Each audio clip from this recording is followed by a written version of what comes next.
حضرت سیدنا ابو ہریرہ رضی اللہ تعالی عنہ کو آقا علیہ السلام نے فرمایا کہ تو ایک لمحہ بیٹھ کر، کتنا؟ 5 منٹ 10 منٹ، ایک لمحہ بیٹھ کر فرمایا دین کا علم سیکھ لے تو یہ اس سے بہتر ہے کہ تو ساری رات کھڑا ہو کر اللہ کی عبادت کرے۔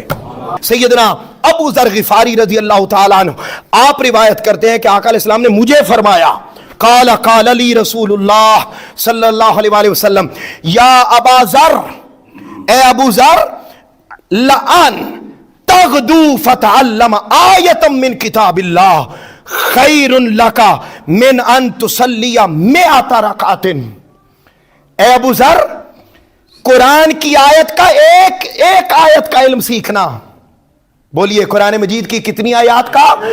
ایک آیت کا علم سیکھنا، فرمایا اس سے بہتر ہے کہ تو ساری رات میں 100 رکعت نفل پڑھے۔ وَلْأَن تَغْدُو فَتَعَلَّمَ بَابًا مِّنَ الْعِلْمِ خَيْرٌ مِّنْ أَن تُصَلِّيَ 1000 رَكْعَةٍ۔ فرمایا قرآن کی ایک آیت کا علم سیکھنا 100 نفل پڑھنے سے بہتر ہے، اور قرآن مجید کے ایک رکوع کا علم حاصل کرنا یہ پوری رات میں 1000 نفل پڑھنے سے بہتر ہے۔